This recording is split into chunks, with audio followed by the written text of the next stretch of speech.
होते तेव्हा त्यांना संत म्हणतात.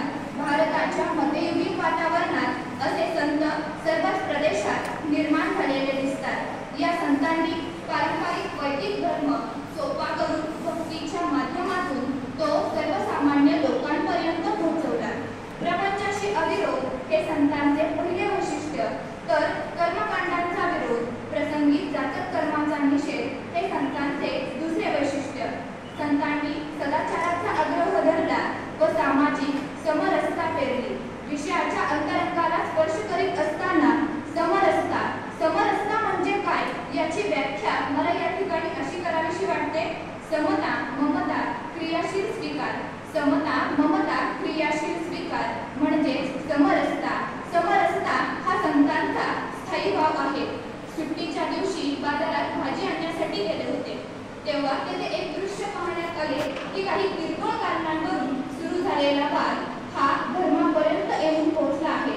आपला धर्म, राष्ट्र, संस्कृती यावर नितांत प्रेम करीत परंपरेत शिरलेल्या दोषांना संतांनी आपल्या साहित्यातील समरसतेच्या माध्यमातून दूर केले. माझी मायभूमी म्हणजे संतांची पुण्यभूमी, भारतीय संतांची अथक जन्मभूमी. महाराष्ट्राला संतांची भूमी म्हटले जाते कारण या मातीत संतांनी क्रांती घडवली. महाराष्ट्राच्या मातीला सांत्वांचा सुगंध आहे. जगाच्या कल्याणात संतांच्या विभूती, जगाच्या कल्याणात संतांच्या विभूती, देह झिजविती परोपकारे. माणुसकीला मानवतावादाची गुढी उभारून संतांनी मानव धर्माची साथ घातली. महाराष्ट्राला फार मोठी परंपरा लाभली आहे. संत ज्ञानोबाराय, तुकोबाराय ते आधुनिक काळातील सर्व संतांचा विचार केला असता महाराष्ट्रातील सर्व संतांनी आपल्या साहित्यातून सामाजिक समरसता रुजवण्याचे महत्त्वाचे कार्य केले. छत्रपती शिवाजी महाराज यांच्यासारख्या थोर युगप्रवर्तक महापुरुषाने जगद्गुरु तुकोबाराय यांच्या आशीर्वादाने आपल्या कार्याची सुरुवात केली.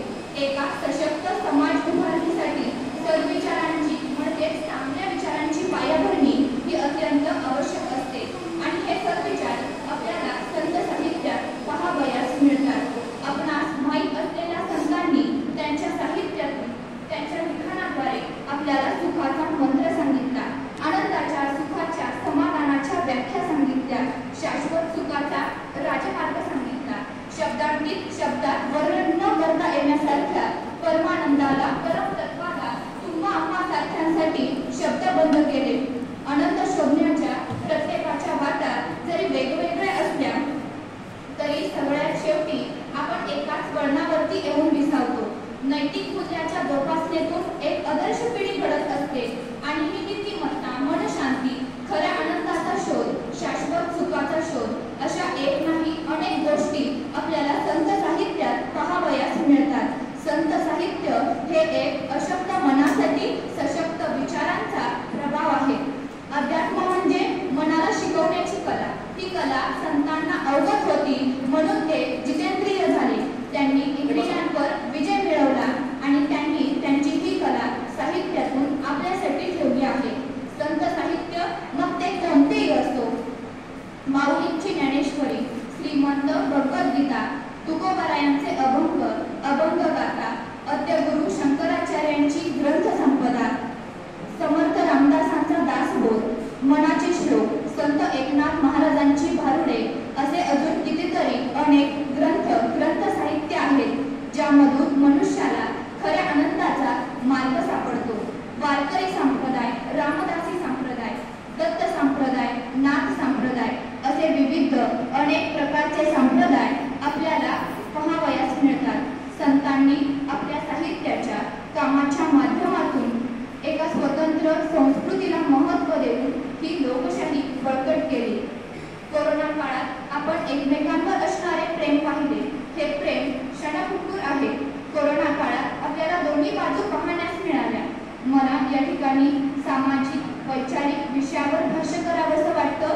पहिली बाजू, कोरोना काळात अनेक श्रीमंत लोकांचे मृतदेह बेवारस म्हणून जाळे गेले, तर दुसरी बाजू, कोरोना काळात खिशात कवडी नसताना कोरोना होऊ नये म्हणून अनेक लोकांनी आपल्या सख्ख्या माणसांचा हात सोडला नाही. ही संत साहित्यातील समरसता आणि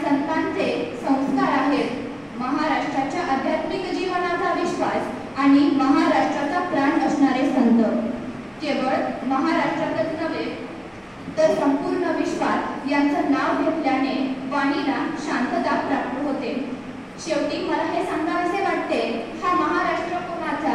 हा महाराष्ट्र कोणाचा? तर हा महाराष्ट्र कोणत्या आबालकाबालाची संपत्ती नाही. आमचा महाराष्ट्र कोणत्या श्रीमंताची प्रॉपर्टी नाही. तर हा महाराष्ट्र स्वराज्य स्थापन करणारे छत्रपती शिवबा, स्वराज्य स्थापन करणारे छत्रपती शिवबा, आमच्यावर कृपा करणारे देहूचे तुकोबा, पंढरीचा विठोबा आणि सर्व वारकऱ्यांचे दैवत आळंदीचे ज्ञानोबा, सर्व वारकऱ्यांचे दैवत आळंदीचे ज्ञानोबा यांचा